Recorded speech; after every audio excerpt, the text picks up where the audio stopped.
It's the episode we've teased for oh so long. In episode 99 of the Nerd Byword, Dave and I will be traveling at Warp 9 to head home to Deep Space Nine. So grab your Roctagino and meet us at Quarks, because the Byword begins now.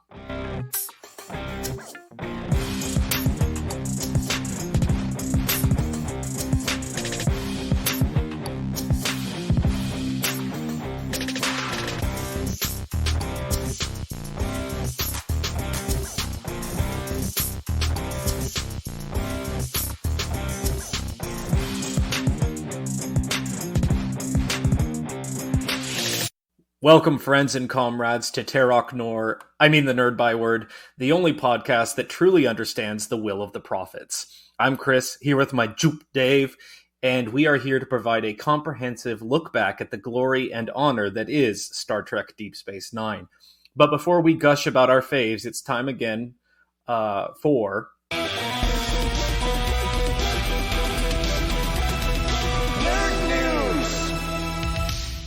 And Dave, you just had to bring on the depression. Well, I don't know what else to do, man. It's going to be such a good, positive episode. I have to bring a little bit of negativity to the table. So my nerd news story this week is simply that Spider-Man Across the Spider-Verse Part 1 has been delayed to 2023. Now, this is, of course, the follow-up to Into the Spider-Verse. Once again, we'll focus on Miles Morales. Was originally announced actually to come out in April of 2022, then got pushed back to October 2022, and now officially pushed back all the way to June 2nd, 2023. Now, this is obviously a really tough one for nerds and Spider-Man fans, generally speaking, because the first movie in the series, Into the Spider-Verse, was so very well received for its story, for its depiction of these characters, for its innovative animation. There was a lot of good stuff going on here, and obviously the fans are eager to see more. On the other hand, there's this famous, maybe apocryphal quote from Shigeru Miyamoto about video games, that a delayed video game will be eventually good, but a quickly released video game will be bad forever. So maybe this is just one of those things where we're just going to have to be a little patient to make sure that they get the animation hammered out and get to achieve all the things they want to with the sequel, rather than rushing it out to meet some kind of, arbitrary release date. So I'm kind of positive about this. Yeah. I choose to remain patient and hope that this is ultimately for the best, and that we're going to get a real banger of a sequel, because Into the Spider-Verse is up there among some of my favorite animated movies ever. What do you think, Kris? Yeah, I would probably list it as my favorite superhero movie, period. I think it's just really... I was kind of apprehensive when they announced a sequel, because it's really tough to match the meaningful nature of everything that Into the Spider-Verse was, on so many different levels. I could talk about an entire podcast episode on why I love that movie, but I'm right there with you. Although it is disappointing, at the same time, I'd much rather be patient and get the best possible film that we have, rather than rushing into something that, is something we have such high expectations for. Yeah, I totally agree with that.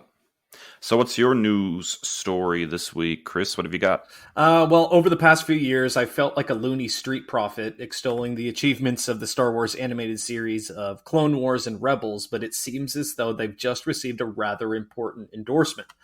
In preparation for returning to the role of Darth Vader in the upcoming Disney Plus series Obi-Wan Kenobi, Hayden Christensen told Entertainment Weekly that he binged both Clone Wars and Rebels. He said, quote, "It was interesting. They did a lot with these characters in those shows, and they did further explore the relationship. There was interesting stuff there to learn about. It was fun getting to go back and re-immerse yourself in this world and just continue to grow and become more and more vast." That just continues to grow and become more and more vast. Obi-Wan actor Ewan McGregor revealed that he also did his homework, watching the entire 9-film Skywalker saga, including his first viewing of the prequel trilogy, in which he starred as Kenobi since their initial theatrical release. Of the experience, he said, quote, "It was interesting to watch our films because I hadn't seen them since they came out, not at all. So it was cool to see and interesting to watch them and enjoy them without all of the noise that was around them when they came out." McGregor also said that he began reading science fiction novels from Scottish writer Ian M. Banks, something that he did not do the first go-round to fully immerse himself in preparation to head back to outer space. Now, Dave, we've talked about this quite a bit on this show, but I can't express enough how excited I am to see these two return to the roles with a seemingly solid creative team behind the scenes. Deborah Chow is the director for the entire series, if I understand correctly, and her episode of The Mandalorian Season 1, Episode 3 was an instant favorite. What are your thoughts? Well, I think, anytime that the animated series from the Star Wars universe gets some props is obviously a really good thing. Those are some of the very best that Star Wars, I think, has had to offer over the years, storytelling-wise. I think it's arguable that the Clone Wars cartoon, in a lot of ways, redeemed the prequel era a little bit, considering that the prequels themselves are of questionable quality and make some rather poor creative decisions. And we have, of course, documented our problems with those movies and how it would fix them in the past. Shout out to our archive. You guys should check those episodes out. They're super. And so seeing now that actors are looking back at the character portrayals of the prequel era characters in those cartoons in order to prep for more live action content, I think is an absolutely ingenious and surprising thing. But on second thought, also absolutely essential. And if you think about how many hours of content, for example, focused on Anakin Skywalker is in animation versus how much is in live action, it is arguable that the animated version of that character is much more definite than the live action one. And so seeing the live action actor draw on that portrayal and learn sort of the ropes of how that character has been portrayed outside of his own performance is a very, very, very smart move and gives me much hope for what we're going to get in the Obi-Wan Kenobi series, Chris. And I neglected to mention, but I'm very excited about, Hayden Christensen is also set to appear in the upcoming Ahsoka series. So that will be very interesting. Something I'm very excited about with my all-time favorite character in Star Wars. Yeah, absolutely, man. All right, that wraps up Nerd News. Stick around after this, our first break. We are talking all about Star Trek Deep Space Nine.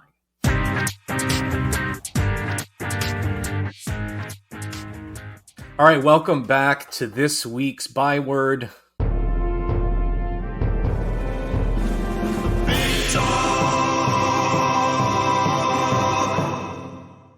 And this has been an episode that was in the works since the early episodes of this show. And I finally gave myself a deadline to watch the final seasons of Star Trek Deep Space Nine because I was trying to savor it. But in a 2-week period since I gave myself that deadline, I binged the season 6 and 7. So it was hot and heavy there at the end. But we are going to go through a couple of categories as just like an introspective of why this show is so important. And it's really interesting because we have very different experiences with this. I just finished watching the show for the first time. Dave has watched it probably 3 or 4 times, Dave, you would say? Yeah, I think 3 times straight through, and then a 4th time I just kind of jumped around and watched specific episodes. So we have several different categories, similar to our awards show that we will have once again with episode 104, the Nerdies. But just a couple things, and then we also have some listener-submitted questions that we'll get to as well. So the first question, or first category, I thought was very important to start off with, because why are we having an entire episode dedicated to a show that wrapped up, nearly more than 20 years ago? So what is DS9's secret sauce, Dave? I hope you don't mind if I kind of preface my secret sauce here for a second. So my relationship with Star Trek is an odd one. When I was a kid, I predominantly was exposed to Star Trek through the original series reruns. Obviously, I was living in Germany at the time, and so I got to watch it in glorious German dub. However, I had a real affinity for that sort of swashbuckling adventure thing that the series had going on. It reminded me of, stuff that I enjoyed otherwise, movies like Indiana Jones, for example. And Kirk as this sort of swashbuckling, take my shirt off and fight a Gorn kind of character appealed to me as a kid. And so I had a friend who was huge into The Next Generation. And got me to watch a couple of episodes, and I never quite connected with the characters as well on that show. And I know there's a huge number of Next Generation fans who are booing me right now, but everything was just a little too clean and a little too perfect, and nobody got into character conflicts, and everybody was always getting along, and it was very sort of filed down drama to me. Even as a kid, and so I didn't gravitate towards that. And plus there was that swashbuckling element was missing a little bit. I mean, you got a little bit of hairy chested shirtless Riker every once in a while, but no Gorn inside is what I'm saying. So for the most part, my sort of thing was the original series, and then there was this really big brouhaha when Voyager premiered. I completely missed the premiering of Deep Space Nine. I know it was briefly advertised as like an outgrowth of The Next Generation, and Patrick Stewart famously was like there for the trailer. For the pilot, and so I kind of saw it as sort of an outgrowth of The Next Generation, and not very interested, and it completely passed me by. And then Voyager came along, and this was a huge brouhaha. All the advertising was right in my face. And so I sat down and I watched Voyager, and in Voyager, I guess I liked sort of the grittiness a little bit in the earlier seasons of, hey, they're really far away from home. They don't have the support system of the Federation. This could be something for me. And then as the series progressed, it kind of just became more and more what I didn't like about The Next Generation, and that's that there were no consequences of anything that happened. They go through this horrible thing and something bad happens, and then the next episode everything's fine again. The ship gets horribly damaged, and then the next episode everything's fine again. And I just want to know where they're getting all their Federation standard supplies from, to repair the ship every episode. So my relationship with Star Trek always was kind of like, they got it best the first time around in the original series, and everything else is just kind of like weak sauce to me.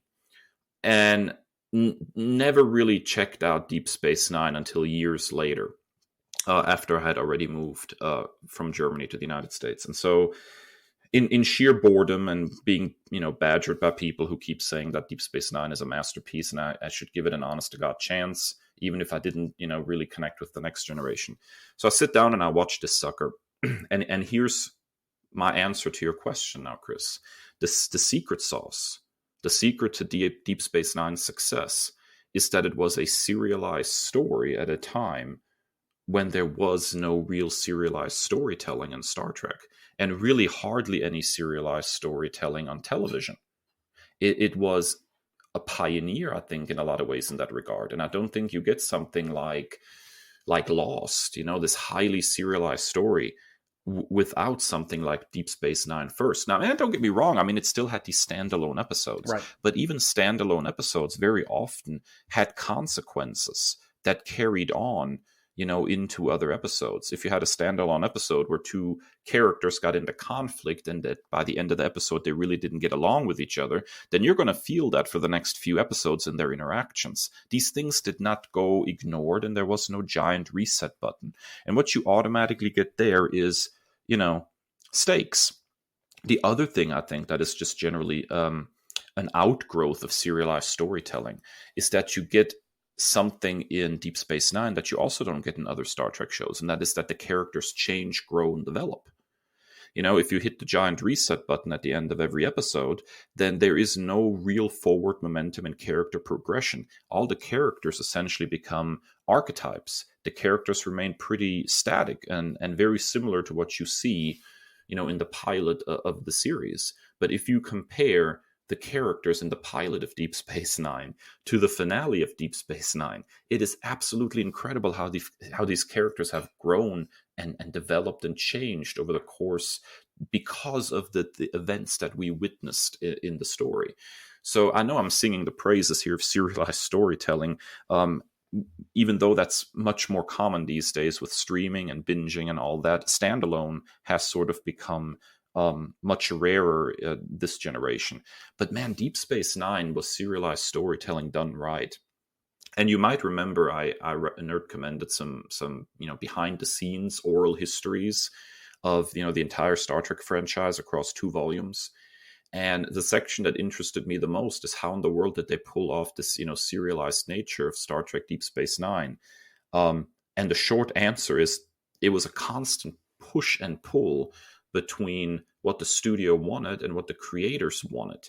And so, at the beginning, they were giving a lot more standalone episodes, but they kind of kept sneaking in that serialized stuff, even though, because the show was a syndicated show, the studio really didn't want that. And basically, by the time Voyager launched, everybody was just pointing at Voyager as the flagship series of Star Trek, and they kind of left Deep Space Nine to do whatever it wanted to, which is why it became even more serialized in later seasons.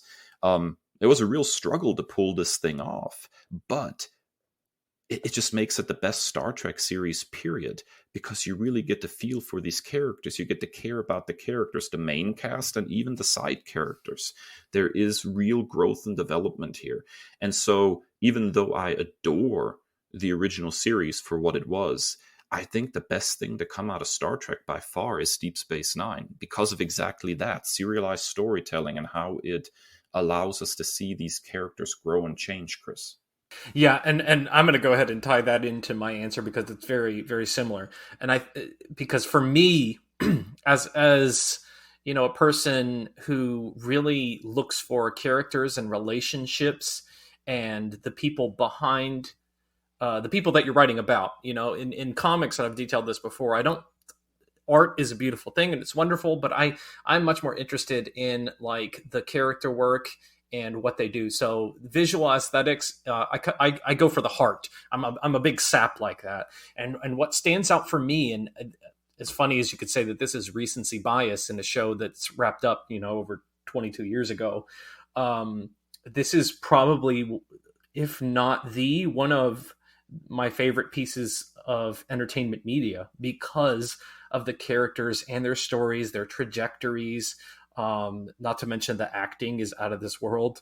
And for me, you nailed it, is look at someone like Nog, who goes from being this annoying little kid who's up to these shenanigans and pranks on the promenade, getting busted by Odo, to joining Starfleet, becoming an ensign, and then I think he's promoted again by series end. And so that's fascinating. You look at one of my favorite characters, Rom, who goes from just being his brother's lackey at the bar to, becoming an engineer to eventually becoming the Grand Nagus. Like, it's such a beautiful trajectory and storytelling, job of storytelling for so many of these characters that I truly feel like these are members of my own family. Like, I grew to love these characters so much in 7 seasons that, at the end of the finale, like I'm still kind of recuperating, I guess, emotionally. And it's been a week since I watched the finale. But yeah, so I think the strength for me is the characters and the stories that are told, and we can watch these people's journeys. I mean, look at Kira. You go, from a revolutionary, that's like an unheard of thing, to be a revolutionary fighter, a rebel, and now thrust into this government position, into where she's kind of got to play both sides, and her character's growth, and her relationship and romance with Odo, and it's just wild. I mean, I could go on forever, but for me, it's watching these people grow and develop. It's just like watching your own family grow with you over 7 years. You see that you're exactly right there, and I want to point out too how important the extended family became to Deep Space Nine. I mean, if you look at like the named cast in the opening, like the main star, so to speak, there were so many characters that are not listed there that became so important to the fabric of the show. I don't think that Nog's portrayal, for example, was ever technically in the main cast, if I remember correctly, and still such an important character. Rom the same way, Garrick the same way. I mean, I cannot imagine this show without Garrick of all people. A simple tailor. Yeah, a simple tailor, but a very interesting tailor at that. But the point is that this is something that you cannot and will not really ever get in highly reset button oriented standalone tales. Is that the background characters can capture you as well, like they do in Deep Space Nine. Okay, Dave, I filled out the sheet first, but I said, feel free to make the same choices because we have to, be true to ourselves. And I think it would actually expound on our conversation if we have some of the same choices. And this is exactly that. Who is our favorite character, Dave? Julian Bashir, obviously. Look, in a show laced with absolutely fantastic characters, I think Julian rises to the top, except for one little thing, and I'll mention this here in a moment. But Julian also goes through some of the most radical changes in the show as well, I think, as far as character growth is concerned. Here's this arrogant dude that thinks he's going to come to the frontier and he's going to be like some kind of hero doctor. He's absolutely full of himself and at the same time incredibly naive. He's book smart but has absolutely zero street smarts, basically. and this guy basically becomes all the things that he hoped he would be by completely transforming himself, by learning from his environment, by learning from the experiences around him, by going through some pretty harrowing crap himself. And I absolutely adore that about him. Now, I do want to point out the elephant in the room when it comes to Julian, and that's the whole, genetically modified stuff. That is by far my least favorite thing about the character. Based on some of the things I've read from the oral history books, it's also one of the portrayer's absolutely least favorite things that they've done to the character.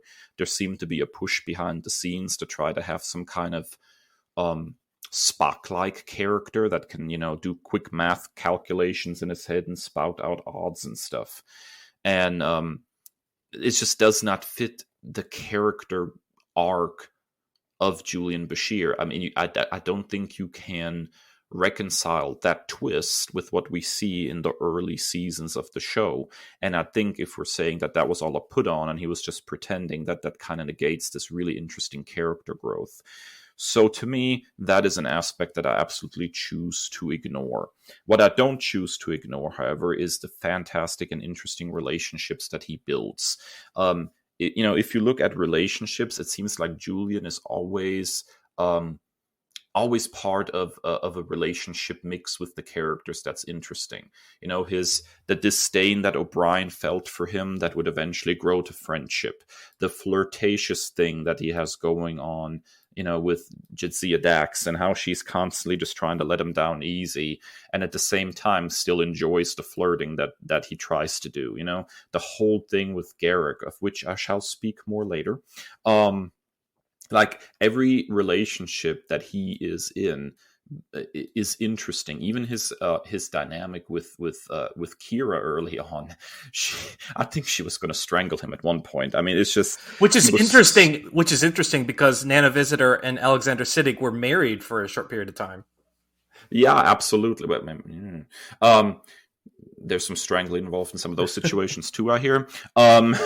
So, anyways, the point is that I think Julian as a character, made the show much richer with every single relationship that he was in. So for that alone, I adore the character. What is it that you love about Julian Bashir, Kris? See, I'm a sucker for like thespianism, like just out, like just like the clear the stage. Let me work. Let me cook. And so that's why I love. Alexander Siddig's portrayal of this character and Avery Brooks's portrayal of Benjamin Cisco. It's like I love it when like you can almost see like the spotlight going on them, and they're like, "Just watch me work." So I'm a sucker for that, and I actually did not hate the whole genetically modified thing. I thought it gave an interesting. If Siddig was opposed to it, he did the most with the crap sandwich that he was given, if that's the case, because the story arcs with the other genetically modified characters, and he really went to bat for them and really, in some ways stepped in it when they the whole Dominion War and the surrender thing, that was a bit of a mess, but like he was trying. And I also admire the fact that I would not be surprised to if he were to be like a similar personality type. The INFJ to me is like the person who really is an idealist and believes what their belief system and stands up for it and fights for it, because particularly interesting for me is it's crazy how this show ends on such a high note. Like, and sometimes later seasons you see it really fall off and go into a tailspin, but like they keep their foot on the gas in season 6 and 7, which is really crazy. But I say that because of the final episodes where he's going up against Section 31 and that whole scenario, and he's going up right up to Admiral Ross, who becomes a very prominent figure in the latter seasons of like this big to-do and this really important person with Federation command, and he speaks truth to power, and so just someone who stands up for what they believe in. And I also see like the genetic modification thing is something that was out of his control, but now he has to deal with it. So both from an actor's perspective and then from a character's perspective, he didn't choose that; it was thrust upon him. But he's trying to make, chicken salad out of chicken, what. So I just love that idealist character, the Don Quixote, if you will, of Star Trek. So I love Julian. Followed closely by Rom. Shout out to my boy Rom. I think I can agree with most of that. I think the thing that Alexander Siddig seemed to say, and I'm really paraphrasing here because it's been a few months since I read the book, was that he absolutely hated the science gobbledygook that they started wanting him to spout out because he's supposed to be super intelligent. He said there was nothing acting-wise to sink his teeth into there. And so he just, every time they tried to write those lines for him, he would just have the absolute worst delivery ever, and then they would decide to cut it because it wasn't working. So he kind of like sabotage those things a little bit to try to make sure that they would stop writing that kind of stuff for him, which, kudos, because we ended up getting, better stuff using the, genetic enhanced storyline than what we probably would have gotten if he would have just like thrown himself into reading those lines at his best ability, I think. Which reminds me of a similar situation that was probably even more influential is the famous first on-screen interracial kiss between Captain Kirk and Lieutenant Uhura, and if memory serves, that Shatner intentionally screwed up the shots where it wasn't the case, and they like looked cross-eyed into the screen, into the camera, so they had to use the kiss shots. So we love that. No. Yeah, big fan of that.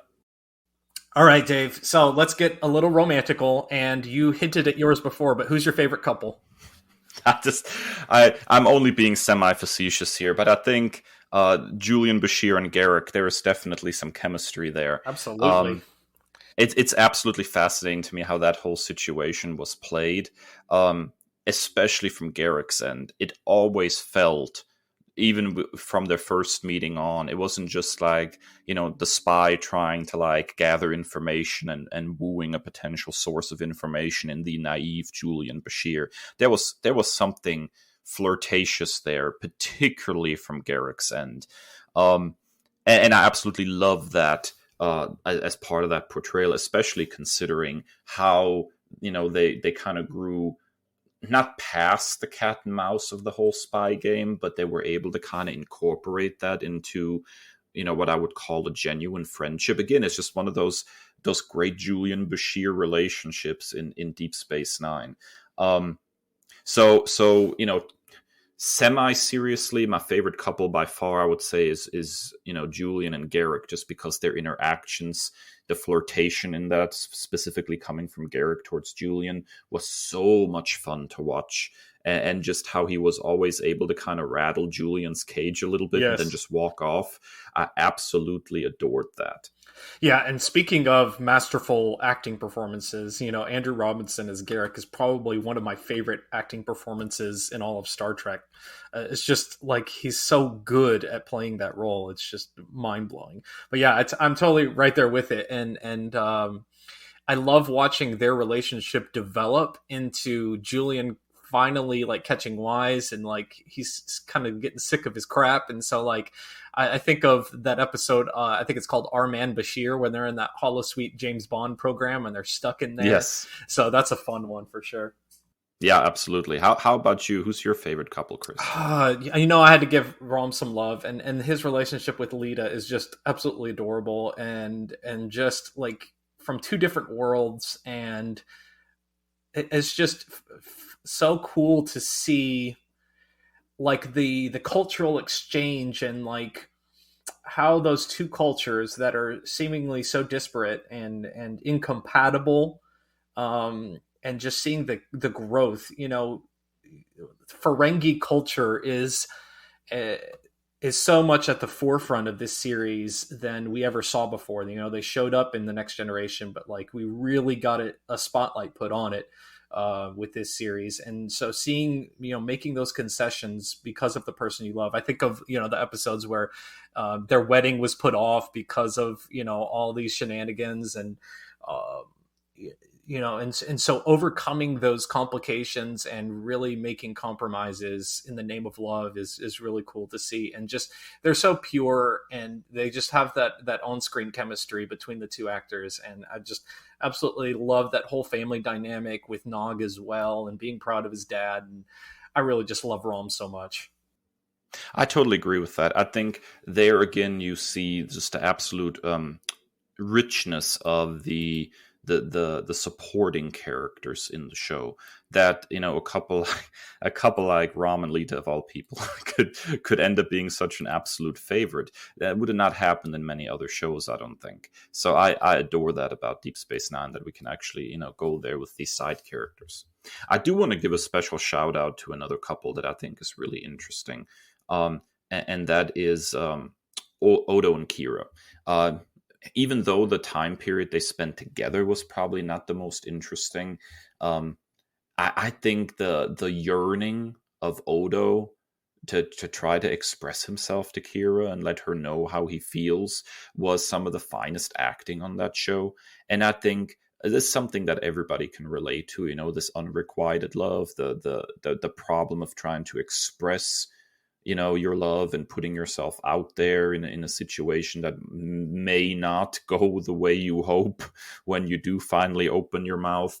And I would say that particular performance, the whole lead up to their coupledom, if you will, is almost more dramatic and more satisfying than the actual coupledom itself. I think seeing that yearning from Odo was always good storytelling and fascinating drama for the show, I think.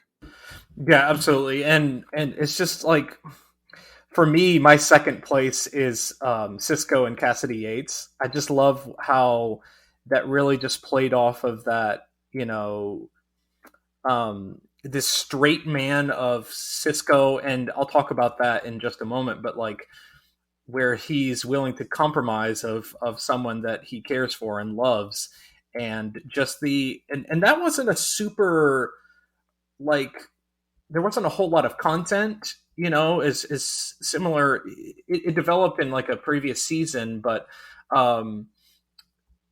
it also, was like bang for buck as far as the scenes that they had together, and a lot was happening right there towards the final arc too. So I loved Cassidy Yates, being this almost like a Han Solo type character, as like this smuggler, and then being with the main protagonist of the series, and him being willing to overlook some of those things. I absolutely love that.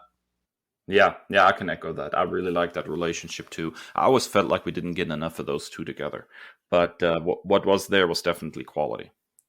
Also, shouts to Vic Fontaine for being an immaculate matchmaker. I love those. I love every episode that Vic Fontaine was in, particularly the one where he takes Odo like under his wing and helps him like really express his feelings to Kira. That was a beautiful, beautiful episode. Absolutely, man.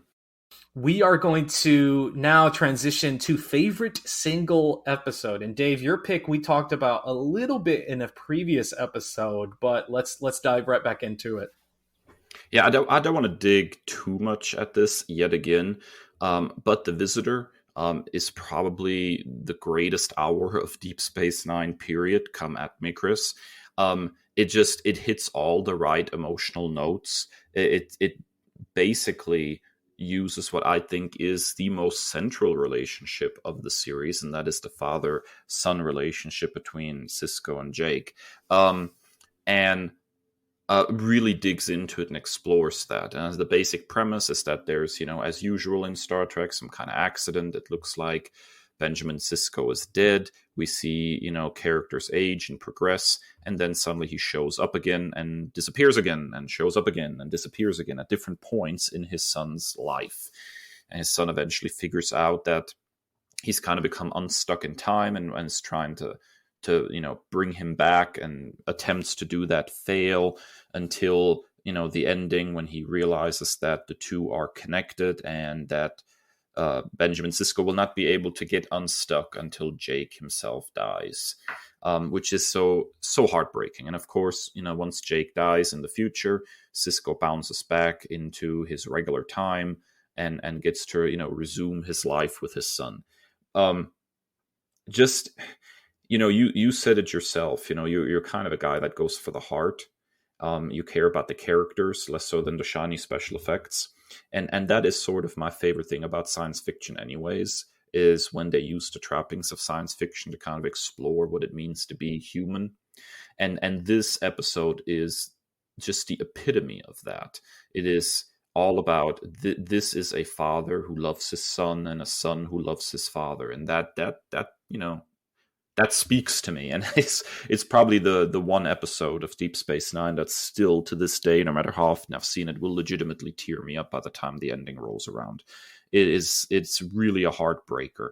Although it has a very, happy ending in the grand scheme of things. It just that exploration of that relationship is just so pitch perfect. Yeah. I will say that the effect this episode has never wears out, no matter how often you watch it, and that is the hallmark of good storytelling, Kris. And it hits different, as a dad too. And I think, yes, and I almost got emotional last time I said this, but I'm going to breeze through it. But like, my favorite thing about Deep Space Nine that I always go back to, and I almost like when I look at my children now. And when he kisses Jake on the forehead, even as a grown adult, and calls him Jaco, like it hits me right in the heart every single time. Yeah, absolutely, man. All right, Dave, you had a runner-up as well. Hit me with that. So my runner-up is Trials and Tribulations, which may seem really odd considering how many great, wonderful, dramatic episodes there are in this show and wonderful character studies. Why in the world would I go for Trials and Tribulations? Simply put, because I love the original series. I just love it. And the idea of seeing the Deep Space Nine cast interact with the original series world is just loaded with fun. From O'Brien being involved in that whole fist fight in the bar to Worf's comments about what Klingons looked like in the original series. We do not speak of it. It's just there is no bad moment. How Dax gets all like nostalgic. She's like the ultimate nostalgia window. There's, oh my God, everything was so awesome, and the uniforms, and look at the skirt, and oh my God, I'm going to see Captain Kirk. And it's just the nostalgia because she lived it before and she gets to relive that part of her life. Like every character had just such great moments. And the technology, obviously, the Forrest Gump technology, if you will, of, integrating new actors into these old scenes. It was so well executed. So good. So good. Yeah. And you have this great behind the scenes. It's basically the Back to the Future Part 2 of Star Trek. You know, like there is the A story that we've seen, and then now we realize there's a whole B story happening in the background that we didn't know about the first time around. It absolutely fantastic. I adore it, and I think it's probably one of the most pure, fun episodes in Star Trek Deep Space Nine. Puts a smile on my face every time, Kris. Absolutely. So how about you? What are your favorite episodes? All right, so it's tough for me, but In the Pale Moonlight is probably one of the most lauded episodes of the series, and for good reason. It's so interesting of seeing this upstanding character of strong moral fiber in Benjamin Cisco, who I tweeted this out from the podcast account. There's no leader, fictional or real, that I would follow with more vigor than Benjamin Lafayette Cisco. Like, he is far and away my favorite captain or leader or whatever title you want to give. And so seeing his morality challenged, seeing his ethics brought into, true a dilemma, because he sees, these casualty counts and seemingly endless war with the Dominion. And so he enters this deal that he does not feel right about with Garrick, and it's just masterful acting on both parts, from Andrew Robinson and Avery Brooks, as always, in this role. And then you're just like, you're at the edge of your seat every moment with every twist and turn of this story, and to the point where, the Romulan leader is like, it's a fake, and you're like, oh my God. And like, this is the end. This is how it all ends. And this is all blows up, pun intended. And like, all this to bring in the Romulans into the Dominion War. And it's just probably like a real turning point in the war that was a necessary evil, if you will. And so just seeing that challenged and seeing this story played out is I was sweating bullets the entire time I was watching it. I will totally agree with that. Any moment in this show that pushed Cisco to get out of his, like Cisco is one of the most deeply moral characters in Star Trek, and that's saying quite a bit. And anything that tries to push him out of that space becomes instantly one of the most dramatic things that Deep Space Nine has to offer. So I will wholeheartedly agree with that assessment. It's a great, great episode. Now, Kris, you also have a runner-up. What you got? Anything with Vic Fontaine is magic. I'm just such a sucker for that era. Sinatra and all that stuff. But Bada Bing Bada Bang is a great one. It's just like it makes a stew out of like so many beautiful ingredients. It's like, what if we take Star Trek and mix it with The Godfather and Ocean's 11? So, I mean, like, it's a heist episode in Star Trek, and it mixes so many things that I love that should not work together.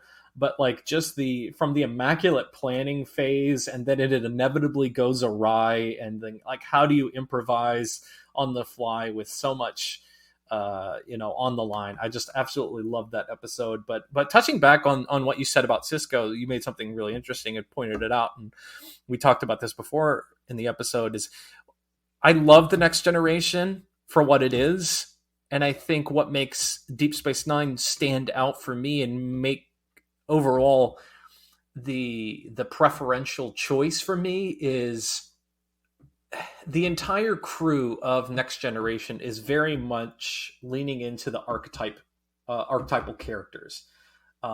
You have, Picard is this upstanding moral character and no nonsense and whatever, hates kids.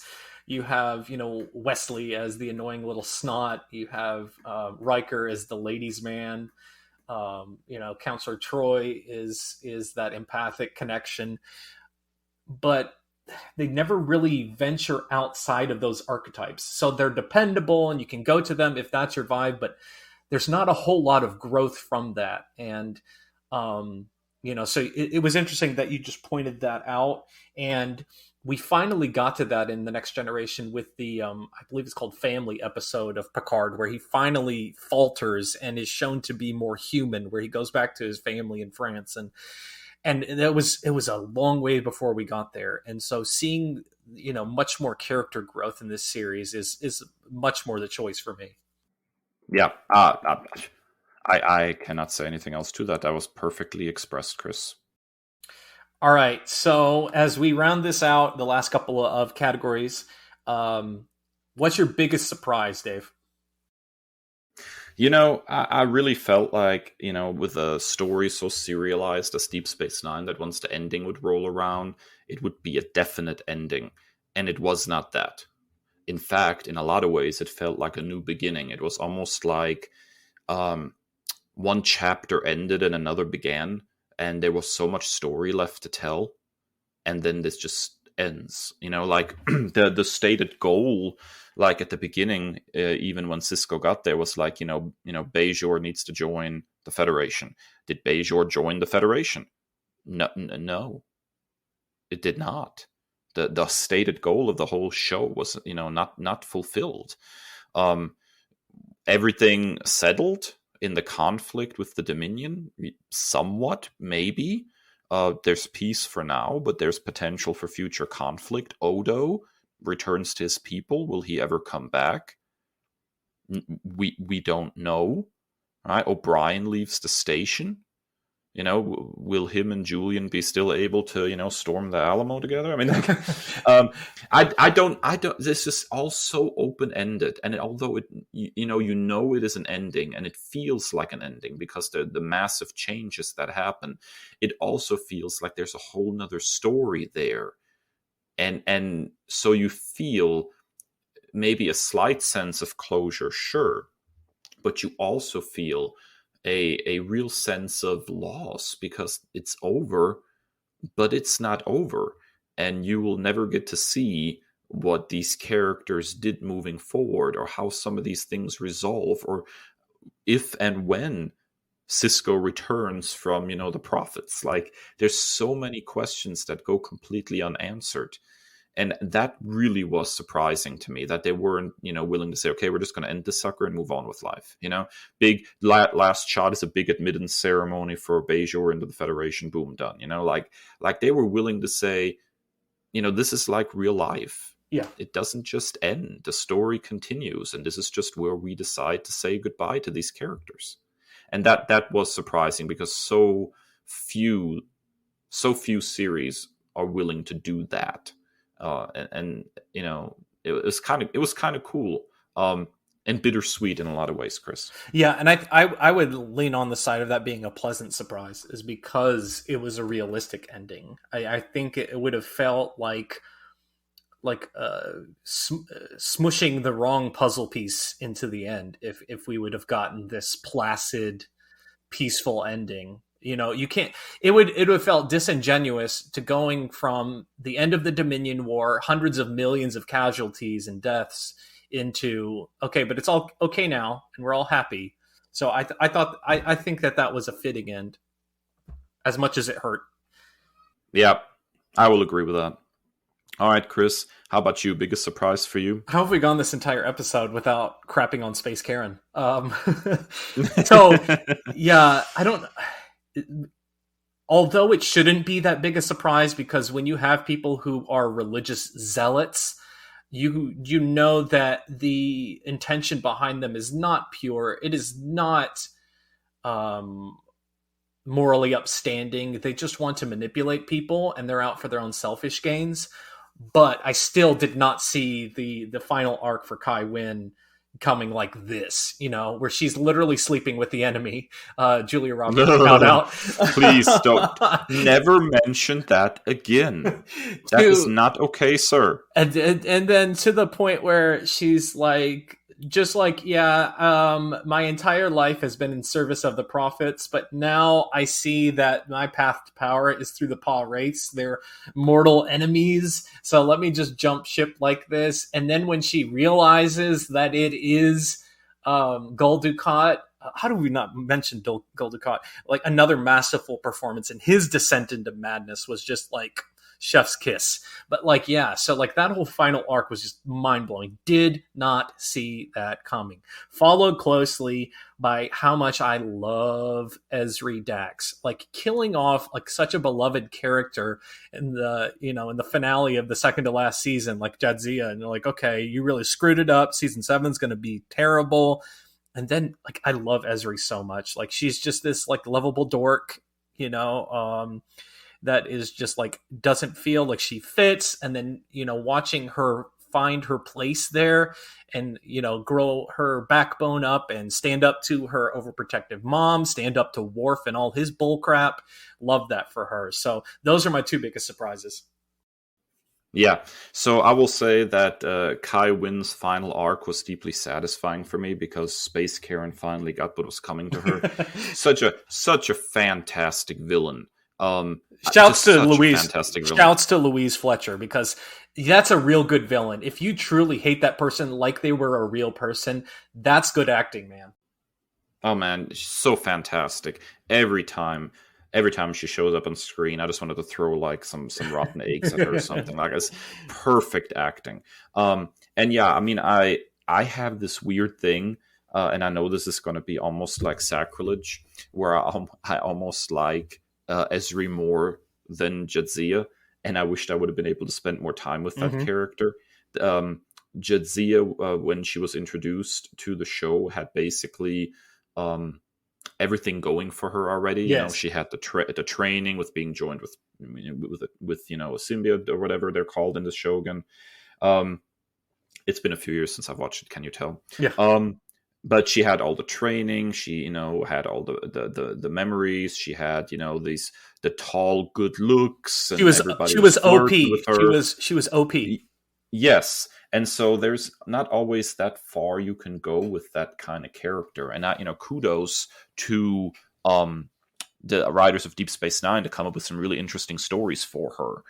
However, when Ezri is introduced, she's a mess. You know, I love it. So relatable. Yeah, so relatable.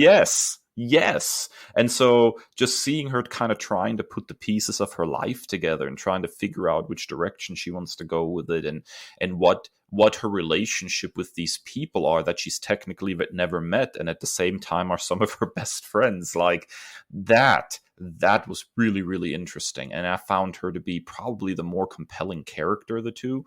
So although I love Jadzia a lot, I think she's a great character. I think that Ezri, just her whole introduction, everything was much more gripping and interesting, and I wished we would have seen more of that character. All right, now our final category before we head into the question segment is very apropos, I feel. Dave, what is your go-to holosuite program? When it comes to Star Trek Deep Space Nine, there's really only one, and that's going to some baseball games. That might sound weird coming from me, given my German background. I was just gonna say, yeah. I have a mad love for baseball. It's the one American sport that I instantly connected with after I came here. I really enjoy the rhythm, the give and take. It's and you know, a lot of that I think is one of many reasons why I love Ben Cisco so much. The way he describes baseball, the reasons why he loves baseball. Every time that the game comes up in the show, I'm just sitting there pointing and going, "That's it. That's exactly right. That is why I like baseball too. That's why that sport makes sense to me more than, you know, football or basketball. This is baseball right there. It makes sense to me." And so I connect with Cisco, I think, in part because of our mutual love for the sport. So if I'm going to go on the holodeck, I'm going to be checking out some baseball games, man. How about you? Yeah. Just I have a special connection to baseball myself with my grandmother, and it's one of the ways that I honor her memory is with my baseball fandom. But another honorable mention for best episode, and if we polled a lot of Deep Space Nine's fans, probably their favorite episode, and just another episode where Cisco steps in it and then he has to recover because the way he treated Rom was absolutely horrible, and then so he has to like admit that he was wrong and make repercussions for that. So I love that episode. But for me, I'm an ancient history like nerd, particularly with ancient Egypt. We talked about it with Moon Knight, and I just would love to be able to go to that period of time. And, so I love ancient history, but Egypt would probably be the go-to for me.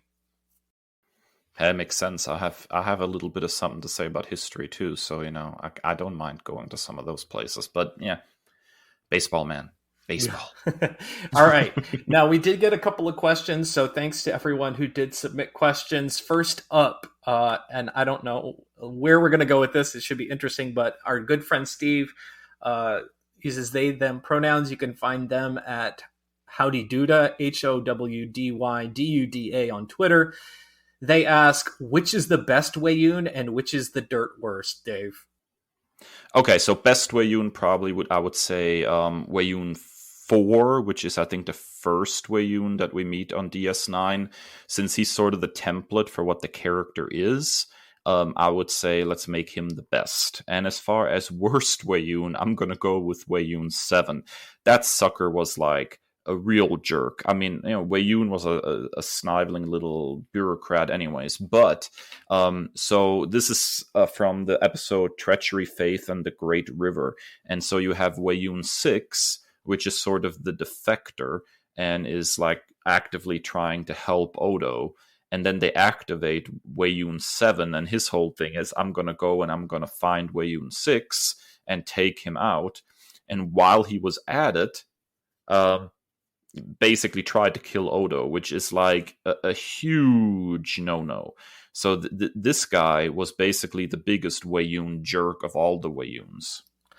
I'm not sure which one it was, but my personal favorite is the one that they rigged up like Frankenstein's monster to distract the others, and was like walking into walls. That was pretty fun.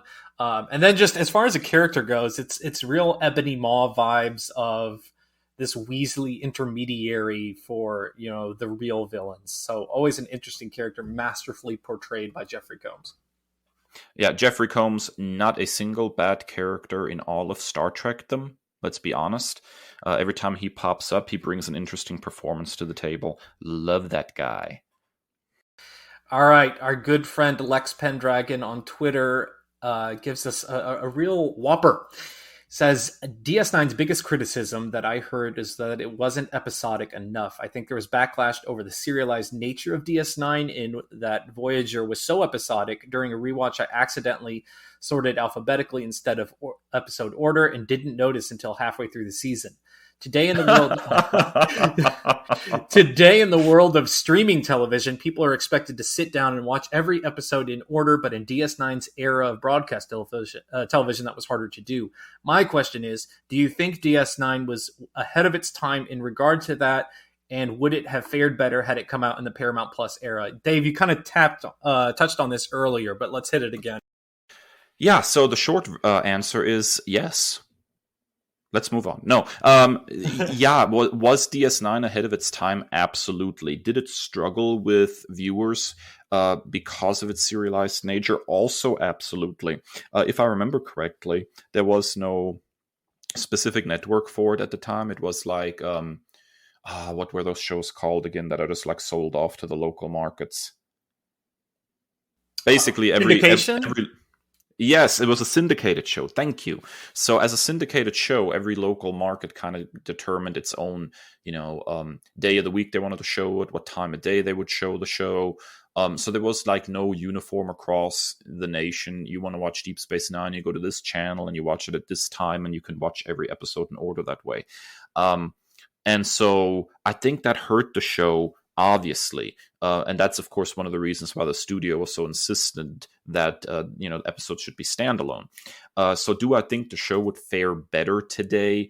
Yes. Yes and no. Yes, in the sense that being able to clearly watch it in the intended order without having to go hunt for it based on which city you happen to be in would probably benefit it a great deal. No, in the sense that thanks to the rise of social media, fandoms, including Star Wars and Star Trek, have become extremely toxic, with people being very gatekeepy and saying, that's not my Trek. And so if you have if you have standalone episodes from the original show and you have standalone episodes from the Next Generation, and then Deep Space Nine comes along and they, not only are serialized, but they also deeply play with themes of politics, of capitalism, of religion, all these things that were sort of brushed aside in particularly in the Next Generation, I think we would get a lot of hashtag not my Star Trek, which is a shame considering it's by far the best Star Trek. Yeah, I totally agree with what you're saying, and like it kind of lives and operates in its own unique space of like this cult classic that's like a hidden gem of the fandom, and I don't know. It's really hard to kind of imagine itself, the show being anything but that. I do need to go and watch this documentary, What We Left Behind, that came out a few years ago. So I think I found that whole thing on YouTube. I'm going to definitely have to go watch that. I'm with you there. I think that would be a very, very fulfilling watch. Next question comes from our friends at the Simply Amazing Pod, all about Kurt Wagner. You can find them on Twitter at SimplyAMZingPod. They ask, I've got one, recast DS9 but with X-Men. Dave, I'm gonna color outside the lines here and let you do DC characters. Well, see, I was trying to prepare for X-Men characters, and now you throw me this. Oh, no. Okay. Okay. If you're ready, hey, go for it. I said I tried. I couldn't come up with any good equivalents. So here's my philosophy on this. You being the resident X-Men expert, I'm just going to go ahead and let you add it. And if I have something to add, I will add at the end based on my not so considerable knowledge of the X-Men. Okay, so this is not an easy go, because a lot of people, just like as casual X-Men fans or outsiders, would see a bald leader and be like, oh, that's Charles Xavier. But I am not putting that on Ben Cisco, because Charles Xavier is not the hero. He's not who we thought he was. So I'm not going to do that one. I'm just going to go. I'm just looking at the IMDb cast list as we go here. I'm going to go with first one that jumps out to me is Julian Bashir is Gambit. He is that Lothario, like, suave guy that just really thinks very highly of himself. Let's see if anything else jumps out. Here's an easy one. Miles O'Brien is Forge, the techie guy who can basically fix anything and everything. Let's see. Here's one that's a bit on the nose. Mystique is Odo, shapeshifter. Let's see. Rogue is Kira. She's a bad girl. That's fair. Bad girl gone good. And she can kick your ass. So, let's see. Anything else that jumps out?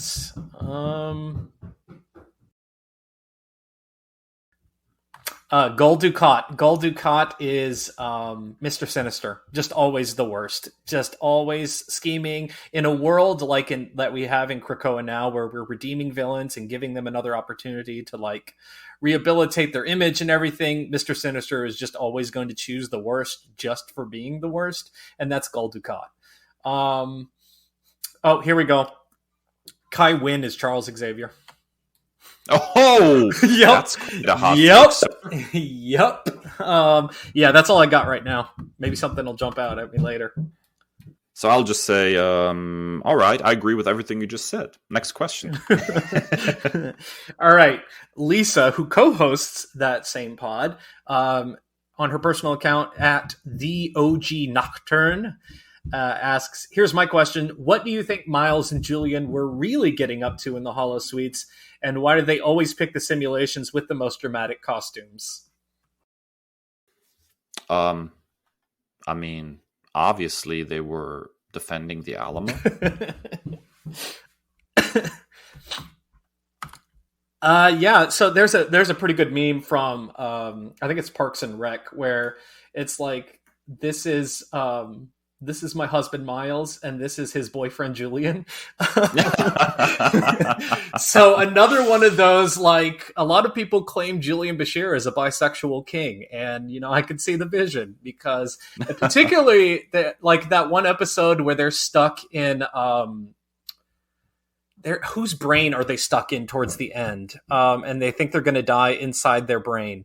But they're like giving their last confessions to each other. Like that was like the pivotal moment where like it was almost like on screen and confirmed. I don't remember that episode. It's been a few years since I've watched the show. All right. So, any final thoughts on Deep Space Nine? We finally did it. We did it, Dave. Yeah, I'm pleased we finally got a chance to talk about this show. All I really can say at this point is simply this: it's the best Star Trek by far. I love it above the original show, above Next Generation, above Voyager, above anything that New Trek has done so far. I'm just really, really, really fond of the show. I think it's the very best that science fiction has to offer. It continuously comments on the human condition, on relationships, on our relationship with each other, on our relationship with faith, on our relationship with our political leaders, our economy, even on the relationship between warriors on opposite sides of the battlefield. And it has so much interesting things to say about humanity. And that's really the underlying, I think, purpose of science fiction, is that you're commenting on who we are, couched in some kind of fantastical setting, as a way of making it more palatable for people to have a mirror held up to them, perhaps. And that really is what makes science fiction special. And Deep Space Nine captures that so perfectly right out of the gate, even in some of its standalone episodes in season 1. And for that, I love the show, and I will continue to revisit it exactly because of that reason. Yeah, I think I'm willing to even put this out there. Like, this might be my favorite thing in all of science fiction, even more so than Star Wars. Like, it's really an incredible achievement that they made you care about characters that are so different and so disparate from one another.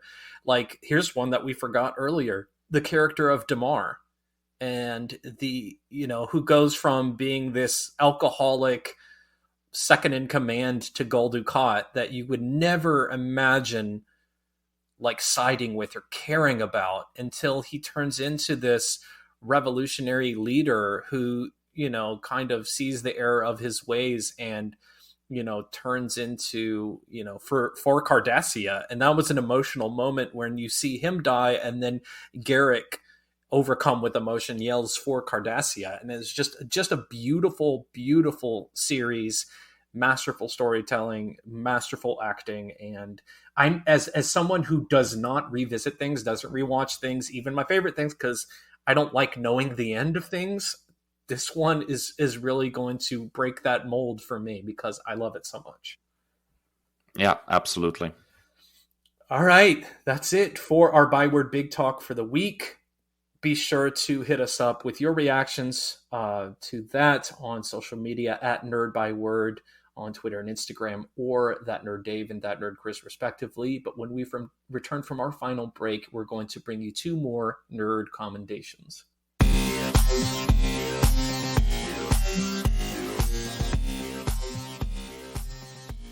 All right, we're back for our final segment where we give you the goods, known as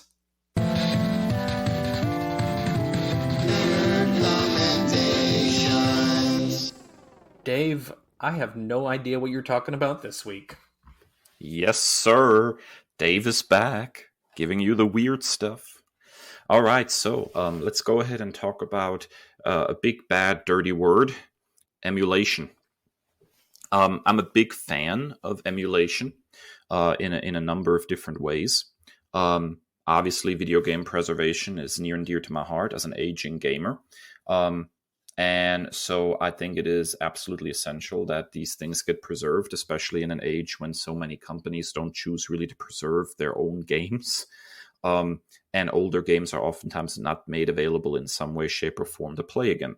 Now, obviously, I would never advocate for something that is illegal. So emulators themselves are not in a legal quagmire. ROMs for emulators, however, are. If you are going to do emulation, here's a quick disclaimer. Always make sure that you own the game that you plan to emulate and create your own backup, your own ROM from the game that you own, and then load it into your emulator. It is obviously a game that you own then, and as such, all good. Maybe. We're not sure, because emulation is a legal gray zone. However, what I would like to talk about is a nice piece of software that is all about organizing and beautifying your game collection, and it is called Launchbox. Launchbox was originally created as a front-end software for DOSBox, an emulator that allows you to play old DOS video games, but since then has grown into a substantially featured bit of software. I have run Launchbox for quite a while on my PC as a way of even like organizing my PC games, because it has a function to do that. Basically, it organizes all of your games into various categories based on, systems such as PC or, various emulators, whether they're DOS games and so on and so forth. This program does not, in fact, emulate those games or run any games natively.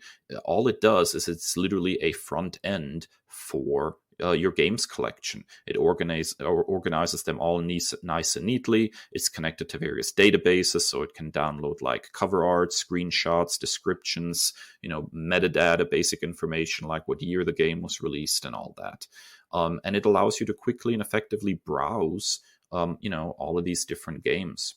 I absolutely adore that also because, PC gaming is not the monolith it was once upon a time when everything is coming from Steam. Now you have the Epic Game Store as well. There's, good old games, GOG, that you might use as a source for games as well. And so you can actually, instead of having to have all these different, places to look at your games, you can just go ahead and install Launchbox and then point them at your Steam collection, at your Epic Games collection, at your good old games collection, and it'll sort and organize them all. And then when you're ready to play one, you go ahead and click on the game, you click launch, and lo and behold, it opens Steam or Epic Games or whatever other platform you are aiming at, and launches the game for you. What's also really cool about this is that it works on Android devices as well. Now you can get an Android version of the game. The free version is limited to 100 games, but for a $10 fee, you can unlock the full features, which you can, by the way, then install on however many Android devices you want. There's no digital rights management attached to that full version. And so I've recently started organizing some Android games. I got a little older model cell phone that I've acquired that I use sort of as a dedicated handheld gaming system. I also use it to stream games from my Xbox and my PlayStation 2.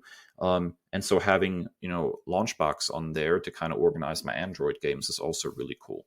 So I'm all about video games and having them all in the right place and finding them quickly, especially when you have a large collection.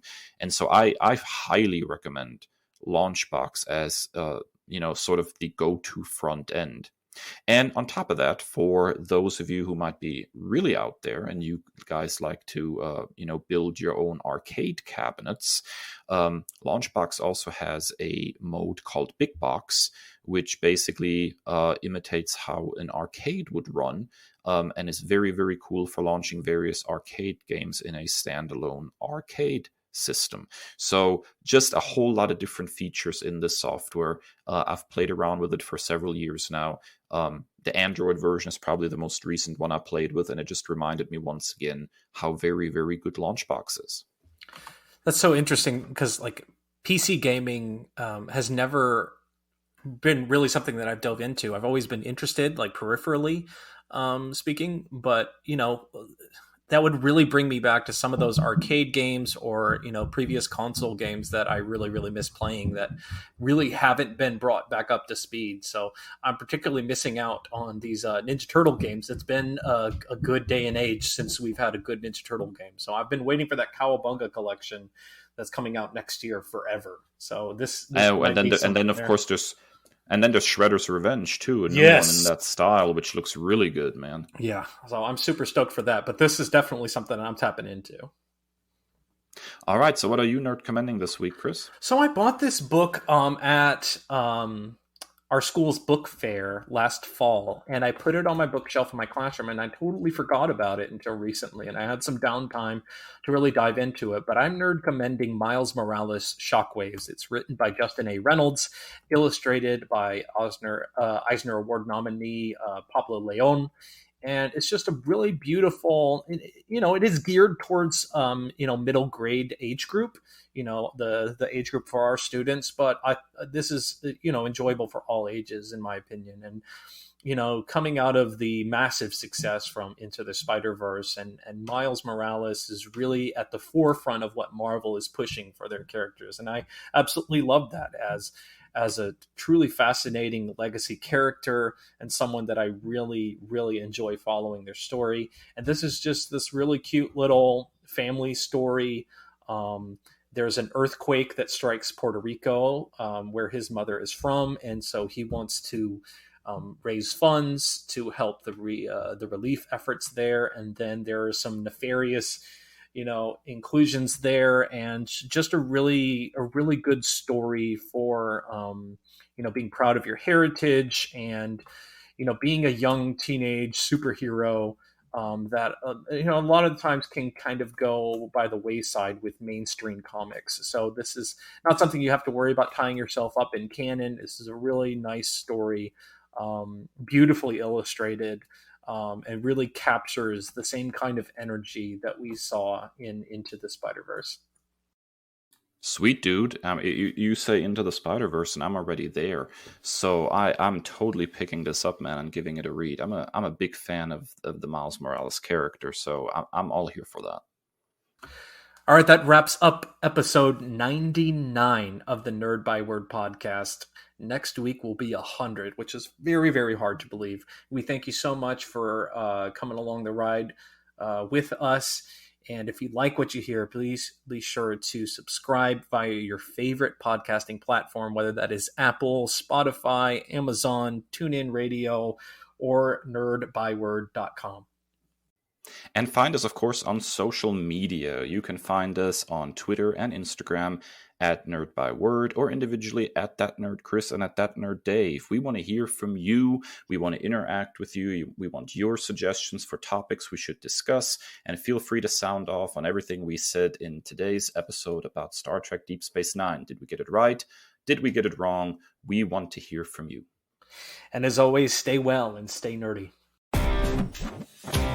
The Nerd Byword is written and produced by Kris and Dave, two nerds with a love of all things pop culture. The podcast features music by Al Jimenez, with additional drops composed by Joe Biondi. Our show art is by Ashery Design.